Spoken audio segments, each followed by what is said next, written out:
Hi, I'm Sophie, and I haven't seen a lot of movies. Hi, I'm Paul, and I'm here to help with that. And we are SP Film Viewers. Each week, we take a deep dive into films that Sophie is seeing for the first time, some of which are deemed classics, some of which are my favourites, and some are just to try and get a reaction from her. We don't take ourselves too seriously, but we have a lot of fun talking about what we've watched. And we hope you have fun listening to our light-hearted thoughts and ramblings on this cinematic journey.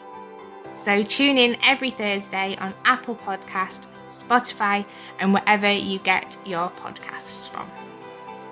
Hi, this is Colin. And this is Paul. We are the hosts of Seismic Cinema Podcast. You are now listening to the Bleach Bros with B-Word and Jake the Hater, and you're in for an absolute belter of a show. Thanks for all the dirty talk. Come back and get sanitized.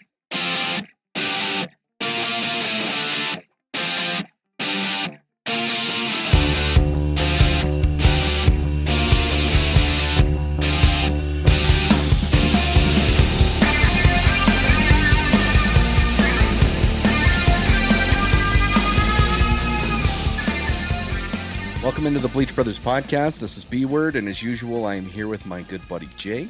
I'm here. So Jake, it was my birthday last weekend.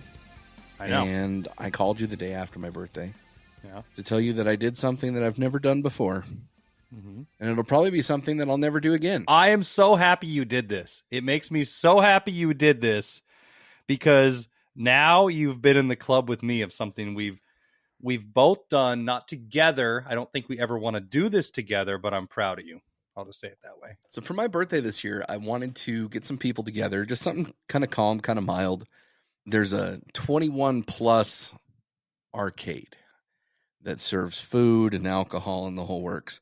But they have good games, dude. They've got the basketball games. They've got NFL Blitz. They've got Pac-Man. They've got like everything you'd want to have in an arcade, right? Like lots of things with joysticks. Yes, lots of things with joysticks and a couple buttons, actually. And so as I'm sitting here and putting this thing together, I'd been to this arcade a couple times, and each time I'd been to it, it's been a pretty cool thing. So this particular day, just so happens to be my birthday, I park, and I'm like, why is the parking lot so full? I just don't understand that. This is an arcade. I don't know what's going on here. And I get out of the car, and there's some people that are around the corner, and they're kind of, doing some things. They're smoking weed and doing all this sort of shit. I kind of have a group of weirdos, but like I'm a weirdo, so totally fine, whatever. And I hear this, oh my God, are you going to come in and join us? Are you coming in here? Wait, when you say, hold on, can I tell you something? When you say this, is it like you hear it from the darkness? Like, is it from behind? Is it from your left, your right? No, it's from my left because I'm turning the corner to go to the front of the building to go through the door. Uh-huh. And this thing is like, well, oh my God, that's so awesome. Yay. And I went, oh, fantastic, right? No big deal. So I'm with a couple buddies and his wife, and I walk in, and there's a person there to check your ID when you come in. So I pull my ID out and I hand it to the lady, and she goes, oh, so you guys are here for the drag show. And I went, I'm here for Chicks the what? Dicks. And she goes, the drag show. We're having a drag show tonight. And I went, I'm here for the what? And then my buddy's wife goes, well, if you're uncomfortable, we could always go somewhere else. I'm like, fuck it, we're here for the drag show. Let's fucking do this. So I walk in, we get a table, we order a pizza, we get a round of drinks, we get some quarters going. And dude, they had a full-on drag show. I was like, there we go. There we go. I have questions. What's the best video game to play during a drag show, for one? NFL what did you Blitz. Play? NFL Blitz. That's a great answer. 2, how come there's never a backwards drag show? And what I mean by that is we always see dudes dressed as women, right? I want to see some women dressed as like lumberjacks. I want to see, I want equal opportunity at a drag show. I want to show up and see a mag show. I want to see a chick busting out her magazine, like laying hardwood floors, working hard. Like I'm there for that. Like, let's be where we could start this. This is something we could do for culture. Start doing mag shows all over the country. I'm down. I'm down if you're down. Yeah, I don't know, man. It was an interesting experience, to say the least. I called you the next morning. I told you all about it. I called a few other people, told them all about it. It was just one of those things that I know I'm never going to do again. But for what it was, I was like, this is phenomenal. This is phenomenal. But, you know, in a typical drag show, and I say typical, this is the only one I've been to. Yeah, They you've play been to songs one, like- but you know how they Yeah. all work. They play songs like It's Raining Men and We Are Family and all this sort of stuff, which reminded me of The Birdcage with Robin Williams. Fucking love that movie. When it's one of the best movies ever. And as I'm going through this, I started thinking, holy shit. So we came up with a rundown for this week because I had a few things on my mind, because The Birdcage is actually a remake. And I was unaware of that until several years ago. But this episode, we're going to talk about some remakes of films. We're also going to talk about some cover songs. And we're just kind of going to go into it, dude. But before we do, everything good with you? Anything new with you? No, I'm good. I enjoyed this rundown because you got it to me really quick. And when I was thinking about it, there's so much in my mind, right? Like there's a shit. I was telling you, the hardest thing for me was cover songs. I already do the music show with Gnome, the Hateful Gnome Music Hut. You're there too. It's just one of those things like that. That was overwhelming. I also did not realize how many fucking movies have been remade. Like Yeah. I know we've talked about it. And like for my list, I'm just going to be upfront. Like I did not go with ones that I had no idea were not a remake. Like there are things Right. I found out later in life. Like I'm just going to spoil it. I Am Legend's not on my list, right? I had no clue that was a fucking remake until like years after I watched it. I didn't go out and see. I didn't ever even watch the fucking original. I don't care. I saw that one. I liked it. I moved on. There's so much stuff that we are uncreative as a society. Yeah, we really uncreative. are. We really can't are. just fucking make something new. Like why can't we? Why do we have to always redo the same thing over and over? It pisses me off every year when I hear things like they're going to remake the Goonies. Fuck you, don't. Never do it. They're going to remake the Sandlot. Fuck you, don't. Get out of here. Don't ever touch Land Before Time. There's multiple reasons behind that. That will be unveiled one day. I do promise you, B-word, I'm doing it on the show, so I have to do it now. But it's the point, dude. There's so much out there that we feel like we have to remake, redo, recover, whatever, instead of being original. Now, mind you, I'm shitting on it while I'm going to give kudos to a lot of things that have been remade and redone perfectly. But what the fuck, man? Like, where did creativity in society go? Well, I think it's been, you know, we live in a thieves society anyway. I mean, you look at music genres and you look at people who, you know, come out in the market. Like you can argue that Boys to Men was robbed based off of NSYNC and Backstreet Boys just because of the culture vulture of it all, if you really want to talk about that. Or you can talk about Elvis Presley. You actually can. Like Elvis Presley, I'll give you. Boys to Men, no. We always learn things, and it's not just in entertainment. I mean, it's in sports. Look at what's happening right now with the Philadelphia Eagles and their tush push or the brotherly shove. I fucking hate it. It drives me up a wall. But now every team is trying to copy it. And we live in a copycat society. So anytime that there's a mass murder, somebody has to like take the copycat out of it. And it's just stupid. So I think just as a systemic issue, we as a society try to copy things, and that bleeds over into our entertainment. But specifically when it comes into songs, when remaking a song, so a cover song, you take a song from the 1940s, you redo it in 1992 or whatever it is. What are some of the things that you look for aside from the fact that, you know, it's a new time and you might have new technology and that sort of stuff? When it comes to songs, what are you looking for specifically? I'm looking for the band that is doing it to do it in their style and not the same exact song. So, Right. like, for example, like I hate it when I see, like, there's a series of albums called Punk Goes. I don't know if you're into those, but there's Punk Goes 80s, Punk Goes 90s, Punk Goes Acoustic, Punk Goes right? The least favorite one of mine, the worst one in my opinion, is Punk Goes Metal. Because essentially it's almost every song done the same way as the original band, just, you know, a different guy singing and like you tune the guitar, you play it, like there's not a lot of creativity behind that, in my opinion. Like they're not doing anything different. Like when Ronnie Radke with Fallen in Reverse did Gangster's Paradise on Punk Goes 90, fucking impeccable. And I can't remember, somebody else did Black Hole Sun on that album. Fucking sucks. It sounds just like Black Hole Sun, the original song. So when I hear a cover song, I want to know the nuances of the original song. Like I want the cadence, I want, you know, but I want it to be in your own style as you as a band. Right. Like we interviewed on the Hateful Gnome Dead on a Sunday, right? They do that Right. dark wave song "Damn It" by Blink-182. It's so fucking drastically different than the original song. I enjoy it because it's a cover and it's in their style, but it's still the original song that I know and love. The other thing though, and then the problem I have is it has to be something I already like being upfront. Like I'm not going to go and seek out stuff that I already fucking hate. Why would I? Why am I going to go listen to, like, the funny thing is when we get to that list, almost every song on the worst, I think they're garbage as hell, but they're all classic rock, because we all know my opinion. Classic rock can go fucking kick rocks. It sucks. I fucking hate it. I don't care. It's good to know where you come from, but I don't need to live there. Get that fucking shit out of my ears and move on.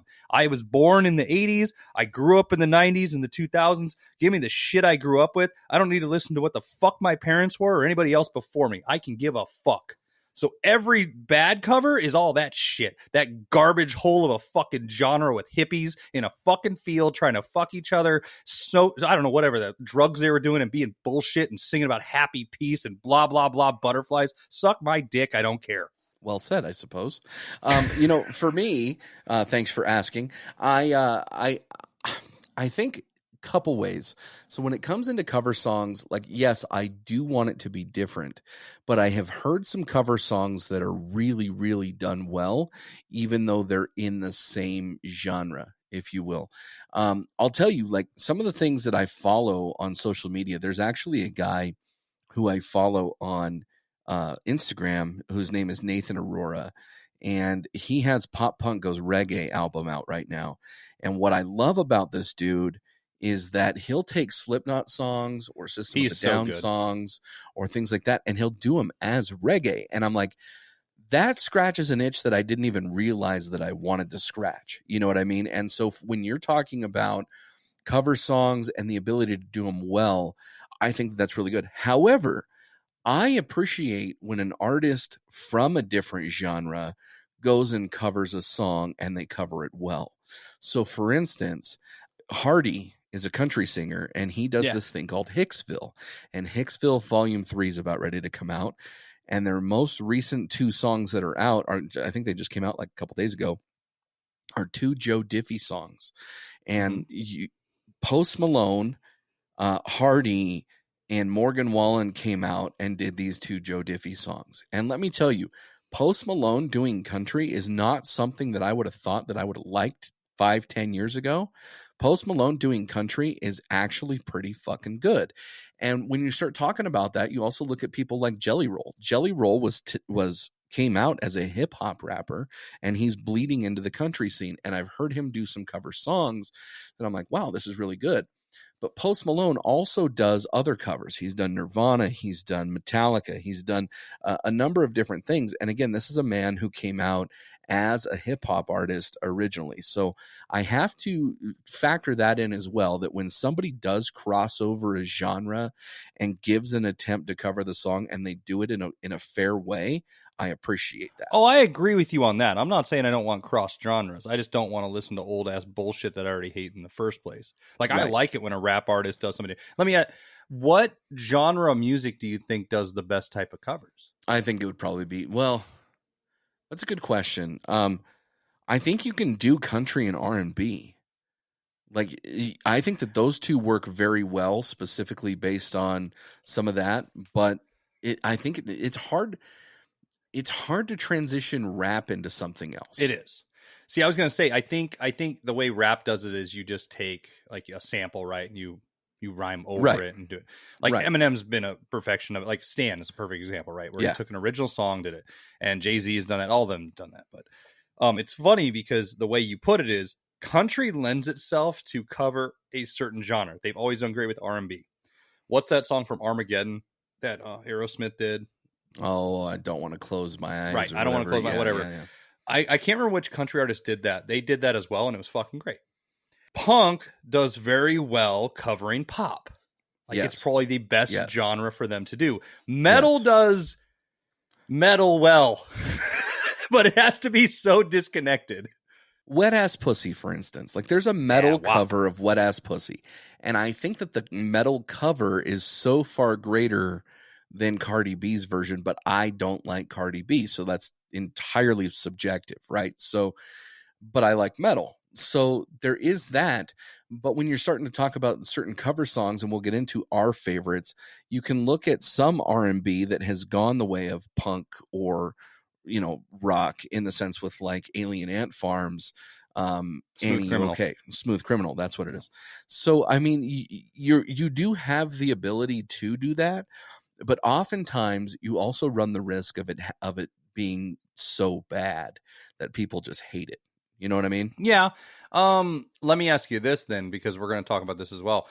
For movies, what do you look for? So I didn't really know what I was looking for until one of my favorite movies of all time, and I'm just going to spoil this. This one is on my bad list.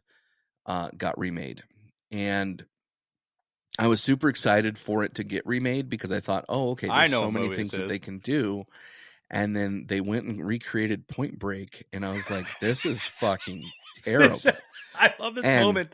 I'm going to interrupt you. I love this moment because forever on this show, all the fans know that you fucking tout Point Break so much. You love that movie. So when you gave me this rundown, that's all I thought of is Beaver is going to be so pissed when he has to talk about this bullshit of a fucking remake movie. Anyway, it's a terrible movie. But what I didn't like about it is they changed things about it that I felt like needed to be in a part of the story.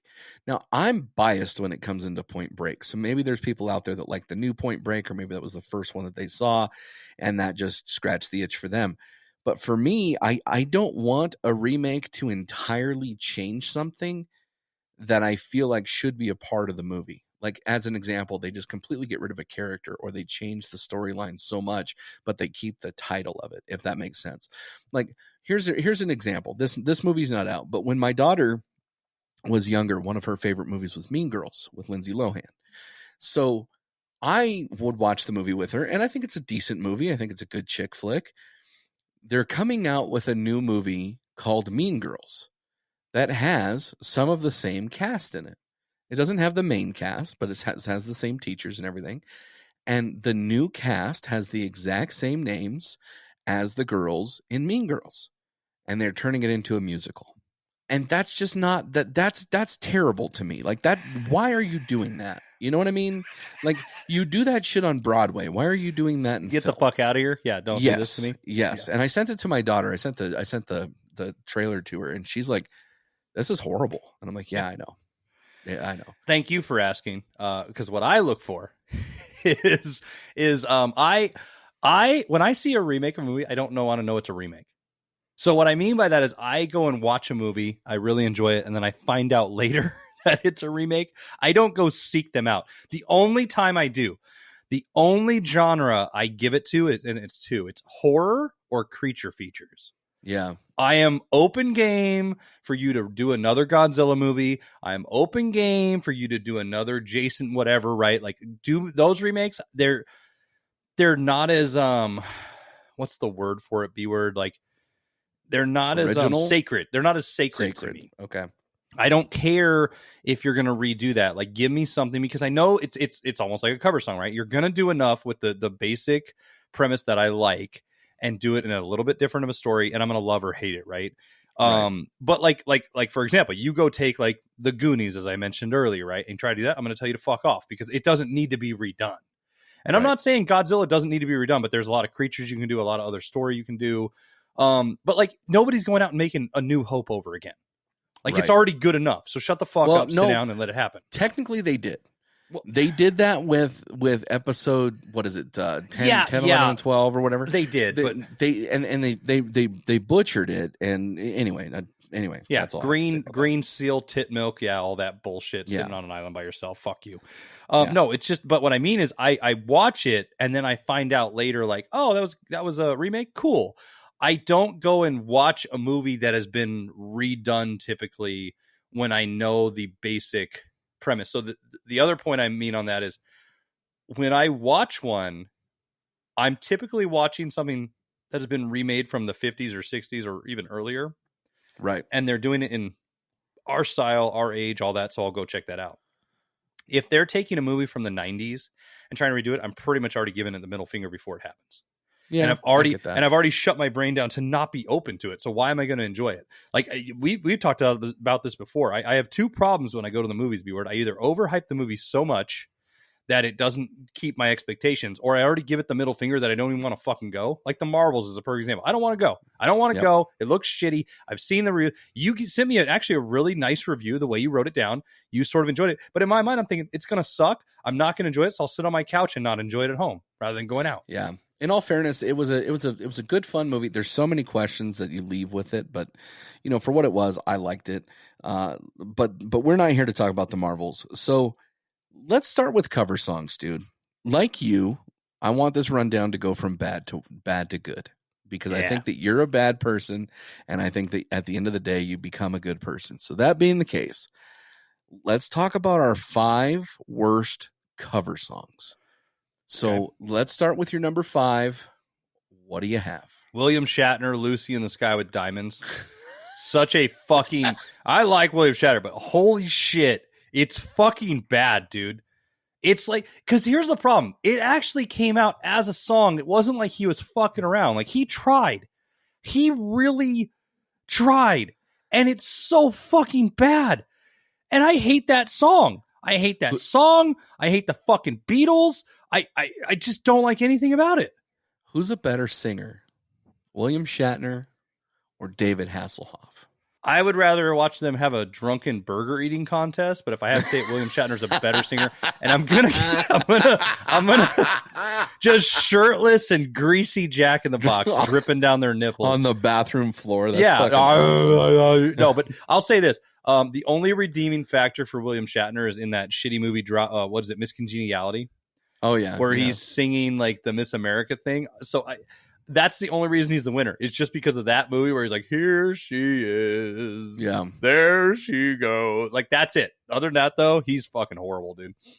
I agree with you. So I like Fall Out Boy, right? I like Fall Out Boy is a good band. Are they the greatest band? No. Are they one that you want to put on and you can just listen to over and over? Absolutely. I think Fall Out Boy is great, right? 2004, great Fall Out song. Boy comes out with Love Will Tear Us Apart. And the song just sucks, dude. I don't like it. I don't like it at all.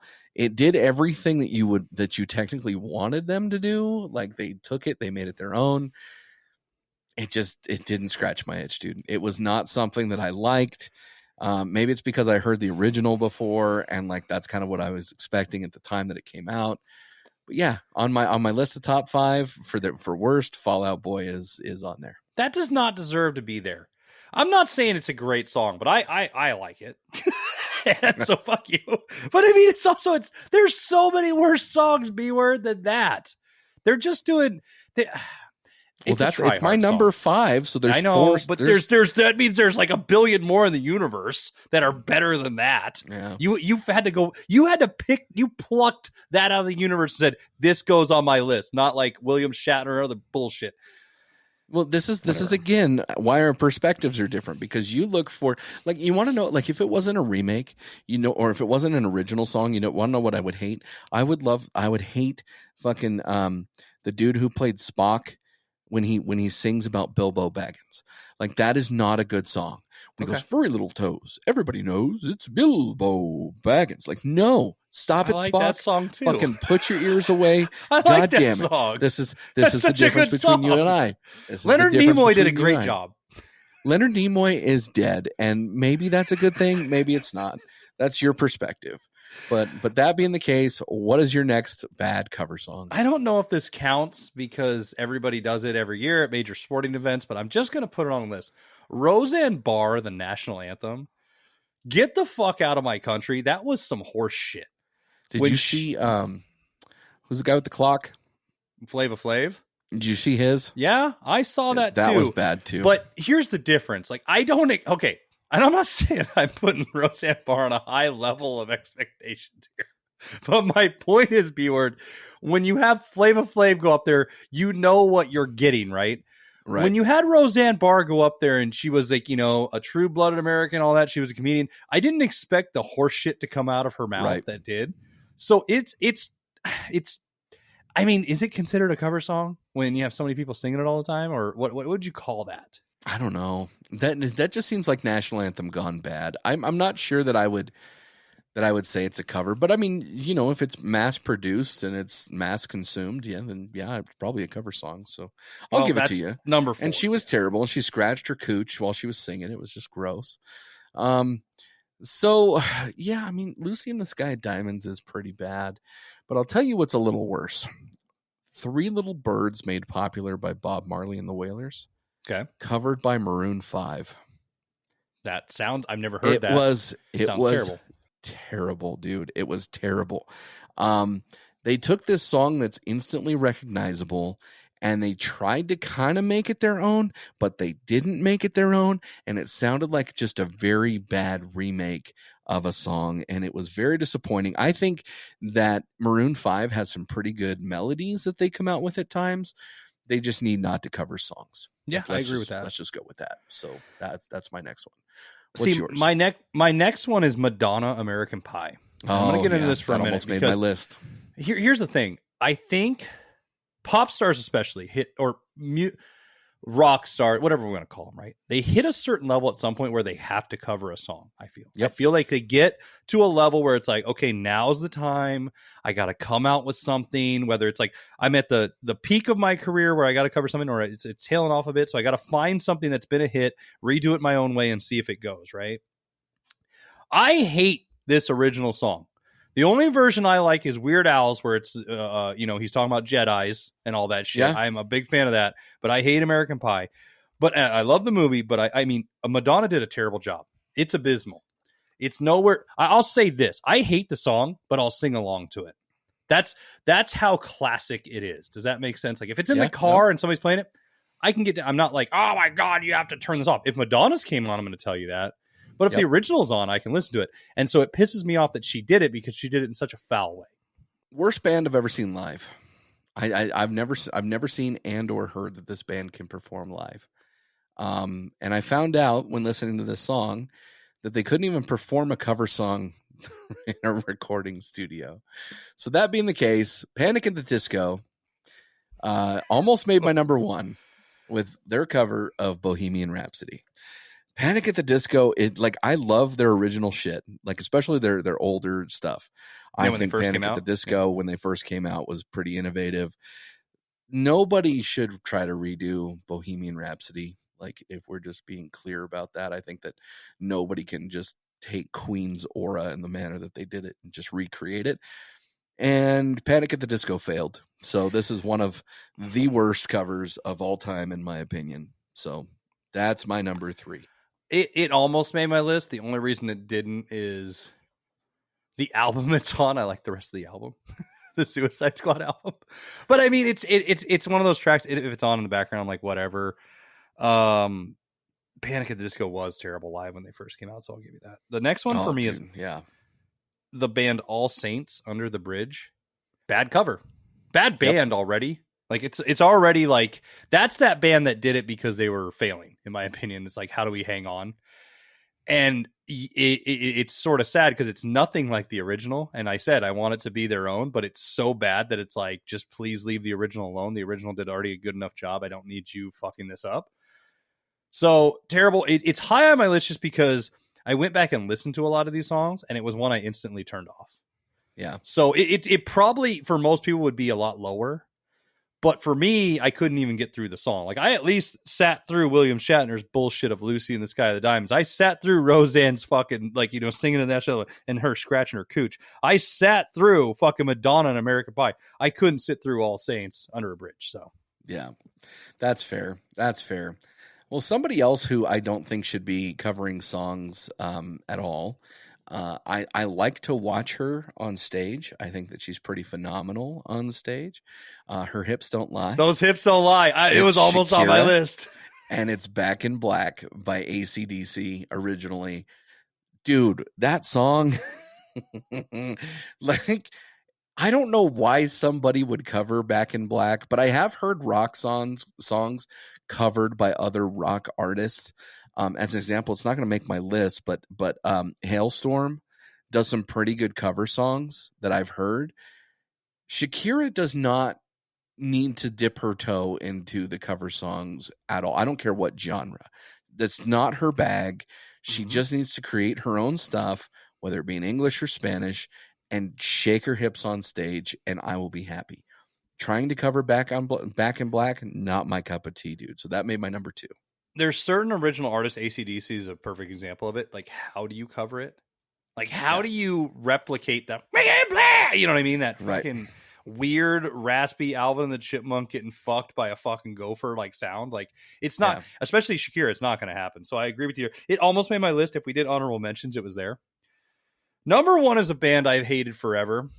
And they cover a song of another band I fucking hate, and a song I fucking hate, and the most overplayed song on the fucking planet for every war movie. U2 can suck my fucking dick. I know what you're talking about here. Yeah. I hate this band. I hated this band before they put everything on a fucking iPhone. You remember that year? Remember that year everybody woke up one day and there was a YouTube album on your phone and you're like, where did this bullshit come from? And you realize they signed a deal and they made sure everybody had it, and everybody tries to delete it. It's still in my fucking iTunes library. It's like your LimeWire bias. I can't get rid of it. They redid Fortunate Son. Okay? Yep. Okay. Let me tell you about Creedence Clearwater's bullshit of a fucking song. This is that. I hate it. I hate that song so much. Whenever it comes on, I'm like, oh yeah, of course, somebody's got a gun and they're in a helicopter and Vietnam's happening. Like, you want to talk about remix? Be fucking original and use a different song in a war movie, you cunts. Everybody that makes the film's like, this is the song you have. No, you don't need this song. You don't need this song. Everybody has a song. Everybody has it. So shut the fuck. You two, fuck you for making it. Every fucking director, Michael Bay and whatever cock tease wants to fucking put it in the next movie, I hope you die. I hope you fall off a bridge. And I hope Fortunate Son's playing in the background, some kid on a fucking bridge with a tape cassette player. That's my rant, B-word. I love all of that, by the way. I'm totally good with that. And that didn't make my top 5, but my number 1, I loved the music video on mute. I hated everything else about the song. It came out when they remade Dukes of Hazzard with Jessica Simpson, and she remade These Boots Are Made for Walking, and she was god-awful. And to me, that's my number 1. I'll tell you, if you can jerk off to it, I'm happier about it. On mute. On mute. I want the sound. I could put it away on mute.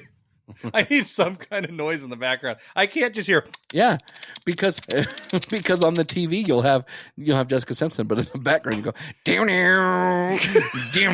Oh no, I can't do it to that. Okay, if I'm ever banging and that song comes on, I'm instantly soft.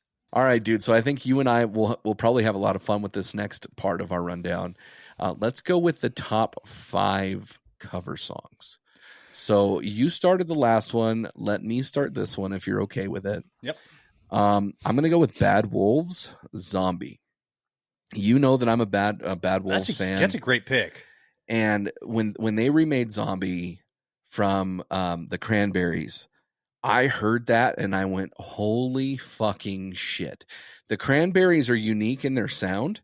And I actually like the Cranberries. I think I became a little bit more of a fan of the Cranberries after they were in the movie Click, because they had songs or whatever on there.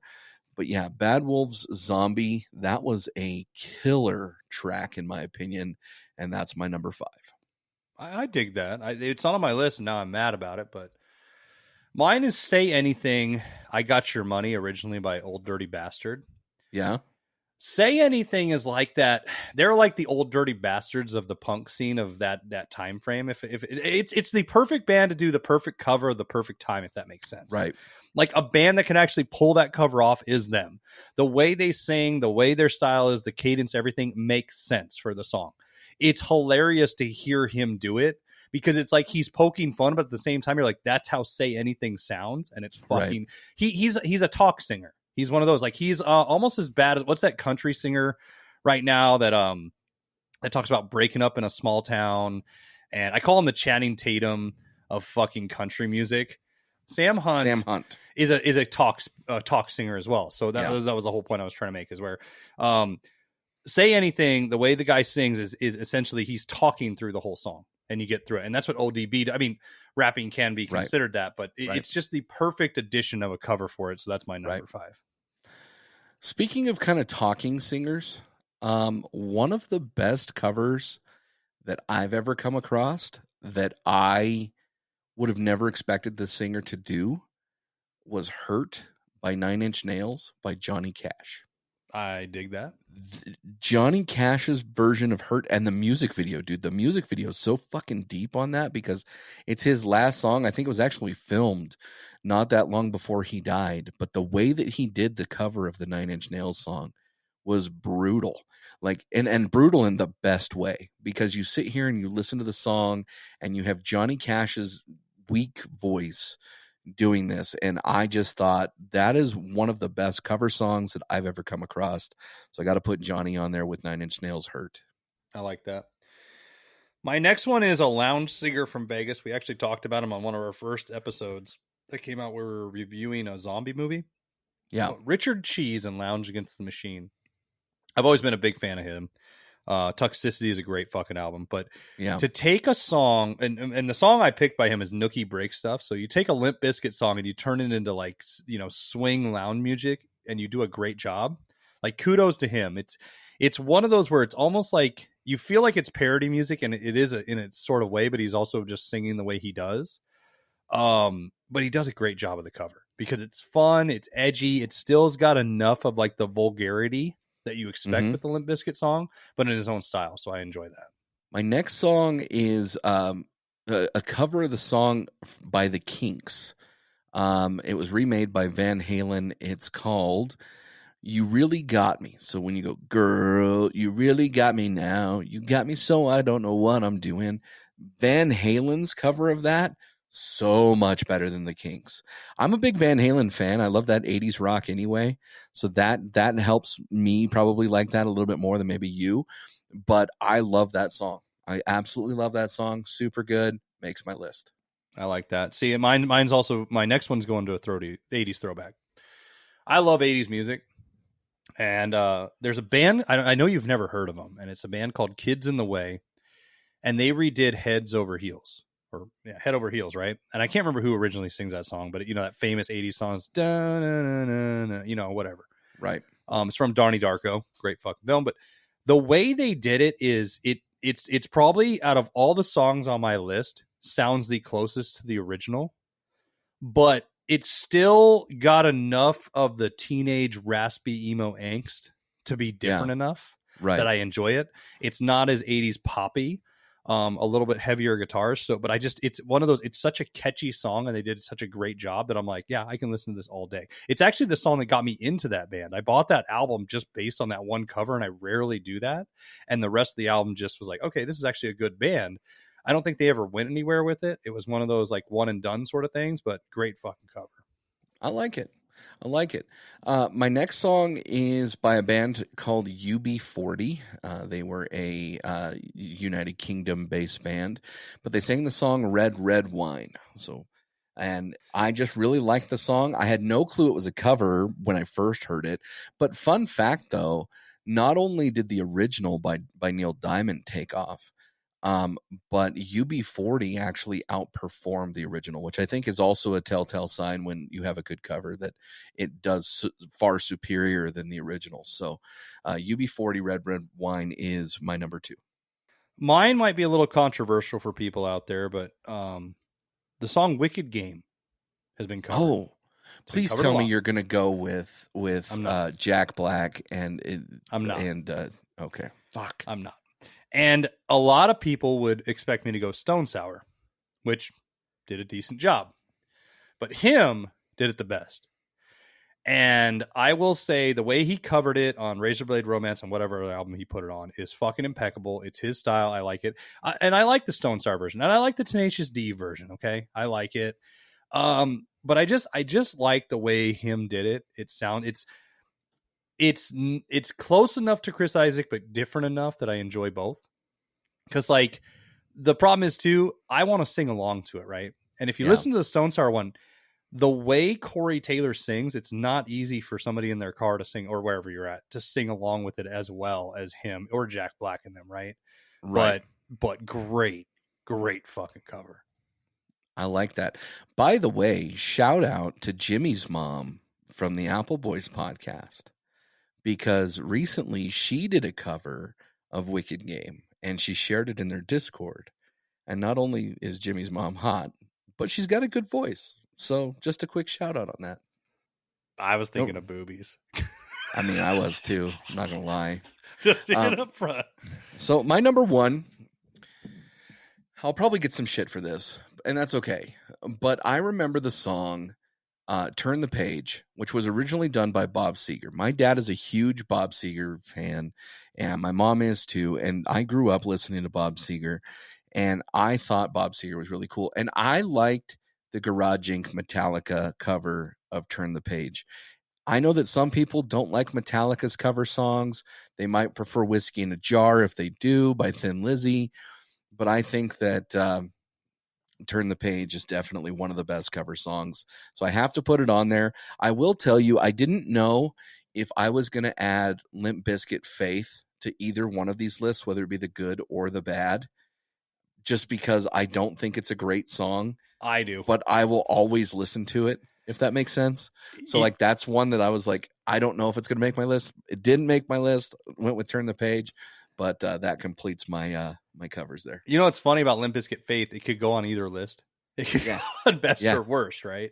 Yeah. No, but I like that. That's actually a good pick because it almost what you just picked almost made mine as well. But mine, people are gonna hate me for this, and I don't care. And there's a lot. I'll admit this part. This is in Jake fashion, a Jake pick. There are way better songs out there in the world, okay? But I think this is the song that got cover songs started for me. Like it was one of those things. Like remember in high school, and I mean, you remember LimeWire, B-word. We've all heard the story of how it treated you. But when you were downloading songs and stuff, and you found like a cover song, you're like, oh, and then you'd make a whole fucking album of them, right? Like you'd be on that kick. Like, Throwdown's "Baby Got Back" is probably my favorite. I love Throwdown, right? I like me some fucking West Coast fucking hardcore, punch you in the jaw, kicking the balls, yell at you, spit on you, and make you feel good in the fucking pit. Baby Got, it's just so good. It's fun. It's fresh. It was different. It was just, it was finally my style of music doing something of another style of music that I enjoyed, but seeing it in its own light. And so to me, it's my favorite cover song because I think it got me started with all cover songs that I love. Like I actually seeked out cover songs because of hearing this one. Not like, oh, this is on an album and it's there. Like this is the song for me that did it, that started it. That's your version of my Walk This Way by Run DMC and Aerosmith. So I can appreciate that. Well, real quick, let's take a real quick break and we'll be right back. Hey guys, this is B-Word here at the Bleach Brothers Podcast. Just a friendly reminder that we are sponsored by Jerky Pro. And if you are a fan of jerky, make sure to go to www.jerky.pro. Use code BleachBros5 at checkout to get yourself a little bit of a discount. Both Jake and I are huge fans of jerky, and Jake working in the beef industry and me being just a fellow fat kid, we absolutely swear by Jerky Pro. You will not miss out by ordering Jerky Pro. Do not let some of the sticker shock you. There are free shipping options, multiple flavors, etc., so forth. If you do order Jerky Pro, make sure to use code BleachBros5 at checkout. Welcome back to the Bleach Brothers Podcast. Thank you for listening to all of the ads. And here's the thing: if you fast forward through the ads, it's really not going to break my heart. But the fact that you're supporting us by listening to us, thank you so much. Go ahead and share this with some other people. Boobies and Subies are always a great thing. Just keep that in mind. So, Jake, speaking of great things, would you like it? Hold on. Would you like it if somebody covered our show? Like somebody went out there and tried to redo the Bleach Bros? Well, I recently found that there's somebody trying to sell our merch, which I think is pretty interesting. Oh, but it's funny because they're doing it for the anime. They are doing it. They think that Bleach Bros podcast has to do with the Bleach anime. And it's you know what's so funny? Great. When we did, I am not a fan of anime at all to even understand that there was a show called Bleach. And so when Bleach Bros came out, like all of a sudden people started asking me, "Oh, is that a part of the anime?" And I'm like, "No, we bleached our pubic hair." Your Like- face. And the best part is, I can see you be like, no, it's because we bleached our pubes. Like, the audacity for you to fucking think it's about anime. It's about my pubic region. Yeah, it's about the time when I had very blonde pubic hair due to artificial coloring, and yeah, in probably gayest moment of my life. So, but that being the case, dude, let's continue down our rundown here. So far, I've had a blast. I like talking music and movies and shit with you. So let me ask you this: we talked about cover songs in the last segment, and we started with worst cover songs and went with best cover songs before the commercial break. Do you want to continue that pattern and go No. from worst to best, or do you want to No. go from best to worst? Best to worst. That's my and the only reason is because it's different. It makes sense. It makes sense to go worst to best, but I'm just in a mood, so we're gonna go the other way. So I'll let you start, but I want to know what your best remade remakes are. So it's hard with my best remade movies. There's a movie that I Really? love. It is, yeah. There's a movie that I love called Heat. Heat is a great film, okay? And Heat, if I remember correctly, I believe that Heat is actually a remade movie. It's a TV movie remade. I found this out after doing research for this show. But this is not my movie. Oh, Which is weird, right? I watched Heat, and I guess I just didn't understand it when it first came out. And then years later, I watched this film called Den of Thieves with 50 Cent and Ice Cube's kid and Gerard Butler. It's the same fucking plot, but I fucking loved it. So I don't know if technically that's a remake. No, you broke the rules. You broke the rule. You're an idiot. Shut up. That's wrong. That's not But correct, they B-word. remade the story and titled it something different. Okay. No. Like, here's the thing. Kermit the Frog. What do you think of Kermit the Frog for? And not What? eating fucking pork chops. What do you think? What do you think when you think of Kermit the Frog? What TV show? The Muppets. No, he's Sesame Street. That's a shared universe. Okay, That's like arguing MCU versus a fucking 2 Point Breaks. That's what you're doing. You're arguing MCU versus 2 Point Breaks right now. You're breaking my brain. You're breaking my brain. All I'm saying is that Den of Thieves to me was a better movie than Heat. And Den of Thieves, to me, is a remade movie of Heat. Oh, fuck. I'm going to throw my list out because I guess, fucking what is it? Gamera is a remade of fucking Godzilla because it's a giant turtle instead of a giant lizard. I mean, maybe. All right, No. fine. I'll go through my list. I'll pick another fucking movie, and I'll just say Heat. Mine is Heat. That's why I was excited. My number 5 is Heat. And I was all Jesus excited Christ. to join you and say, oh, yeah, I did not know it was a TV movie remade. And here's the thing, Bjorn, I just watched Heat for the first time last year. And I really enjoyed it. Have you ever seen Den of Thieves? No. You should watch Den of Thieves. I just got through Heat. Don't pressure me. Den of Thieves Here's the is so problem. much better. I'm gonna go watch Den of Thieves now, and you're gonna hate it. You're gonna fucking hate it. But I'm gonna be like, This is the whole same fucking plot of Heat. This is fucking Heat. No, I was all pumped up thinking we have the same movie. And apparently we do. Apparently we have the same movie, but I have no fucking clue if it is. I'm just shitting on you because you broke the rules. But my number 5 is not Den of Thieves, it's Heat. It's Heat. Fantastic.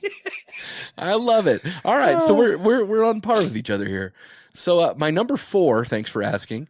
And I have to be honest with you. Like when I watched this film, I didn't know it was a remake, but knowing it's a remake, I can't not have it on the list. The Birdcage, number 4. I fucking love it. It's the greatest. I'm not sure if it's the greatest Robin Williams film, but it's phenomenal, dude. It's phenomenal. I'm going to be honest with you. Everything on my list I did not know was a remake until later in life, and then I watched them. I didn't know The Birdcage was a remake until you told me on the intro of this episode tonight. Technically, and here's the thing, and I typically try not to do this. It's a remake of a French film. So, Le Birdcage. Hold on, I'm going to try to pronounce it. It's La Cage à Folie. I don't know what that means. La Cage à Folie. La Cage à Folie. You know what they drink in the fucking movie theater in France? What? Perrier. It's Hell yeah. Water? You mean they drink fucking water? Yeah, They drink mineral water. The mineral water. Fuck you. I hate the French now even worse now. What's your next movie? The Fly. See, I knew that was going to be on your list. I knew you would because it's on the. Yep. We've already been doing the top 50 movies of all time. It was on that list. I fucking love The Fly. Great film. I know it's a remake, but I didn't. I don't care. I thought Jeff Goldblum does an amazing job. That's all I have to say about it. Good film. It's a fantastic film. Yeah. My next one's True Grit. We had a Western themed episode not that long ago. I like the original True Grit, but the remake of True Grit is fantastic too. Why are you looking at me like that? Because it sucks. The original is amazing. The new one sucks. It's a good movie. Yeah, because you're based it on an original good movie, and then you just went, oh, let's do that again, New Age, and it sucks. So you mean to tell me that if I pick a movie that's based off of a movie that shares the title with a movie, it's wrong. But if I pick a movie that was made after another movie that has a different title and the exact same fucking plot, that's wrong too. Fuck out of here. I just hate. I think it's because I loved the original True Grit so much when I watched it. That's one of those where I was walking in with a middle finger already. Like, it does. Why remake it? Why do it? Mine is one that if you watch the original, you think how terrible it is, even though apparently back in the day people thought it was awesome. But Ocean's 11, I thought that's my next one. My favorite thing about the old one when you watch it is the garbage truck between every casino, and it just drives the same way, and they're just pulling into a screen.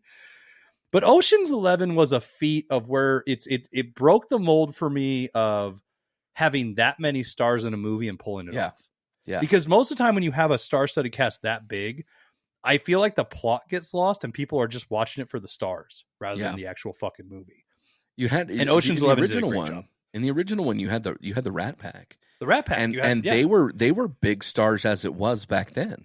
And then you remake it with Clooney and all these other characters, and you're like, holy shit! Look at the team up here of talent. And yeah, it was a great film. Ocean's 11 for sure makes my list. That was my next one. So I guess I'll just jump to the next one. I'll just jump to the next one. Similarly, when we were talking about Westerns, I like The Magnificent Seven. I like the original one, the one that came out in 1960, better than the one that was done with Denzel. But that one, as you told me, and also as Appleboy Josh mentioned, is actually a remake of a Japanese film, if I'm correct. Am I right on that? The original one? Now, I haven't watched the original, but knowing that it's a remake, The Magnificent Seven, made in 1960, has to make my list on best movie remakes. So what number does that mean you're on? Is that your number one? Because I know we skipped one. I think that was my number one, yes. Your number one? Okay, so then I got two. So mine is A Star is Born. Bradley Cooper is an amazing actor. Almost made my list, but that one was remade twice. Right. And yeah, it was definitely the best. So was The Magnificent Seven if you count the yeah. But no, that one that was the best of the bunch. I'll give you that one. Yeah. A Star is Born is amazing though. I also like that he dies at the end. I like, the type of movies I like. I have a crush on Lady Gaga. She's got a nose that I cannot get enough of. She is ethnic as fuck. But also just amazing songwriting, singing, like a huge hit came out of that. Like it just, everything worked for that film. And they did such a good job. It's not number one, because number one for me is a movie that I've touted before. We did it on our 80s countdown. It is The Thing, John Carpenter's. And it's, it's a remake from The Thing that came from outer space or whatever, that really old film. But great story. And the cool part is there's the 2011 version, if I'm not mistaken, on year one that's technically a prequel, the same name. I hated that. I will say this. I hated that fucking decade where they were making movies that were named the same, but technically not a sequel or a remake or anything. Like Predators did. They just added an S to it, but it was like essentially the same film, but a continuation. Like Heat and Den of Thieves. No, not like Heat and Den of Thieves. I knew the worst part is I saw the look in your eye, this little gleam that happened, and I knew you were going that route. I was just saying, shut the fuck up, Biddy.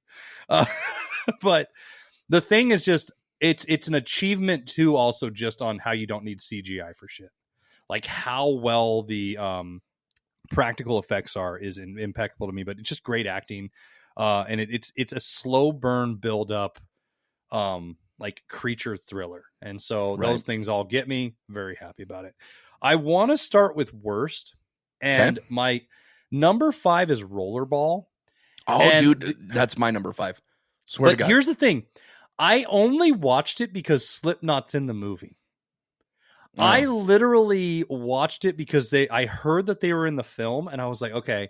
And I was over at a friend's house, and it was one of those times in high school, you know, where you're trying to stay up all night and eat junk food and do all that. And it had to be like 2 a.m. and we threw it on.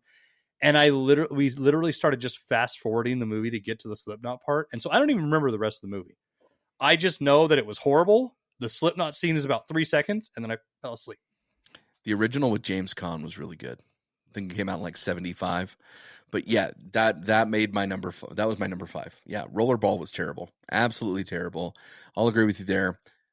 So what's your number 4? Number 4 is Total Recall. You can never replicate triple boobs. Just why? It's a film. Why do it? Like, why even have it? Like, and I know originally we cut it out, and I'll say this, like, behind the scenes during the break, we were talking if we were going to do like films that should be remade. And I'm glad we didn't, because we're running a little long, but it was the fact that I couldn't do it because this would come to mind. Like, this is a film. Why even fucking redo it? Like, why try? Like, there was no reason. It was good enough. We're happy with it. Move the fuck on. And so, yeah, it makes number 4 just because it's not high enough, because I don't love the original that much either, so I don't have a lot of ties to it. And I've only watched this remake once, and I went, fuck it, and I moved on. But what's your number 4? Remember The Mummy with Brendan Fraser? Yeah. Do you remember when it was tried to redone by Tom Cruise? Yeah, when they were trying to reboot the Dark Universe. Oh, fucking terrible movie. That's terrible a bad movie. So that's my number 4. So yeah, that's the movie that, oh my God, I had a lot of hope for the Dark Universe or whatever it was called, but Tom Cruise, I couldn't accept it. It was a wrong casting. It was overacted. I love The Mummy with Brendan Fraser, so maybe that influenced me there, but it was a terrible film. Well, do you go into it thinking like it's one of those things where you're thinking like it's going to be a little bit lighthearted at times? Like The Mummy was like Indiana Jones meets a monster movie. Right? Exactly. And this was like, oh, we're going to go full bore monster movie and try to have a little bit of fun, but we're going to just go top dollar. See, The Mummy felt a lot like National Treasure. Like in the spirit, the original Mummy with Brendan Fraser had a lot of that like National Treasure thing, whereas they tried to make this very dark and serious. Oh, no, it was like, well, because I don't know, and a lot of people forget about this, the Benicio del Toro and Anthony Hopkins Wolfman was originally the start. I don't know if you know this, was originally the start of the Dark Universe, and it did so fucking bad and abysmal and was forgotten that they went, okay, we'll do it again with The Mummy with Tom Cruise, and then it killed the entire Dark Universe. Like, they didn't even get it off the ground. Right. So number 3 for me is one that you will talk about, Point Break.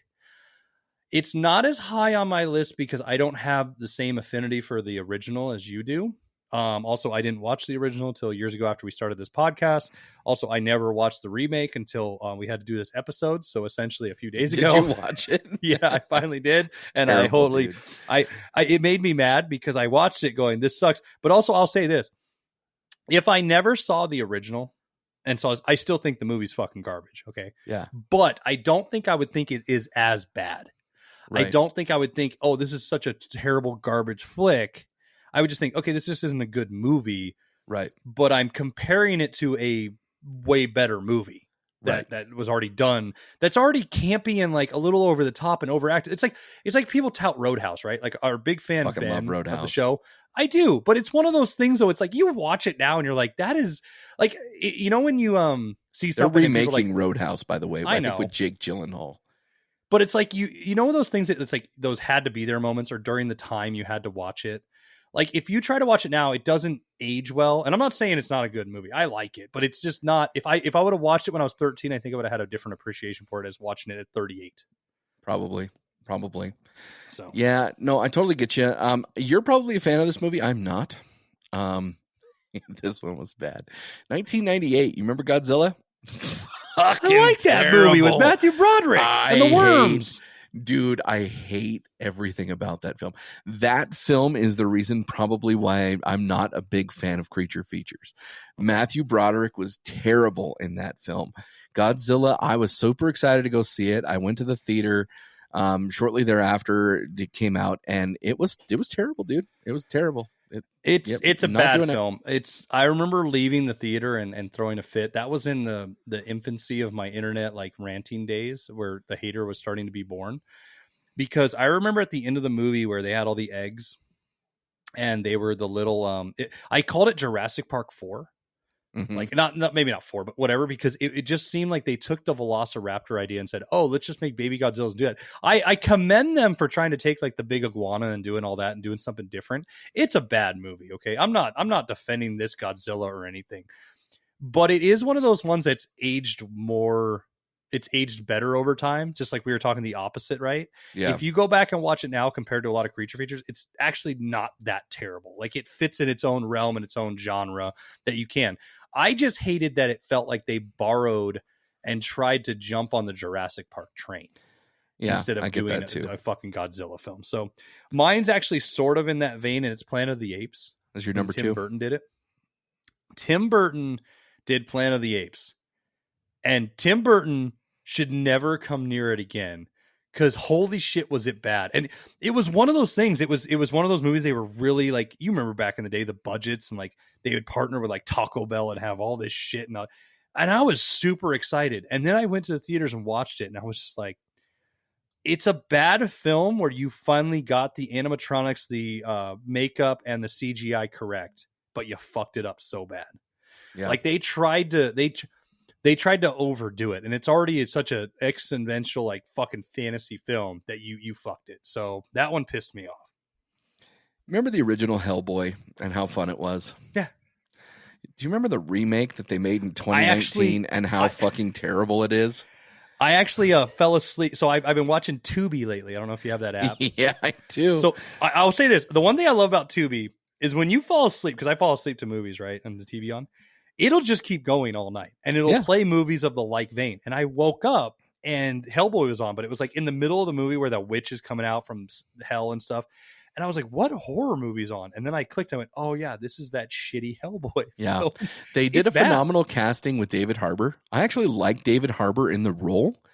It was just a terrible film, and I just couldn't do it. I couldn't buy onto it. It was ridiculous, and it was not something that I wanted to watch. Do you also feel though it's like, and there's this thing that happens sometimes where it was too close to the original in timeline? Yeah. Like I'm not saying like there's probably there's got to be at least 10 years in between them, right, or more.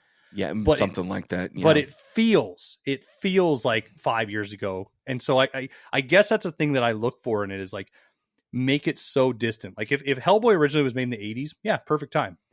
Hellboy was made in the 2000s, early, and then you do it in the early 2010 or late 2010s. It's like, why? Like we've already had it. We don't need it redone. And so I agree with you. That's a shitty film. My number one, and I'm surprised it makes my list, and it's one of those things, but it's one of those characters that gets done all the fucking time, and it pisses me off. And there's two characters that are so overplayed in Hollywood, and they need to leave them alone. And the funny thing is they both wear green and tights. And this one is Robin Hood. Robin Hood is that character that can they just fucking fall asleep for like 20 years, please, and just stop fucking with it and just let it be. I'm not saying the Kevin Costner fucking Robin Hood movie is like the greatest thing ever, but it's a decent movie for Robin Hood, right? Yeah. And then they came out with the Russell Crowe one, and it's like, okay. And then we got the 2018 one, and you're like, what the fuck just happened? Yeah. Okay. The second character I'll say is Peter Pan. Peter Pan. Please stop making Peter Pan movies. I'm really happy we agree on the Peter Pan part. Because holy fuck, man. But no, Robin Hood, the 2018 one is such garbage sauce. It's we all know the story. We all know he robs some rich fucking king prince brother that's living in there for a while, and he wants to bang this chick named Maid Marian, and he gives money to poor people.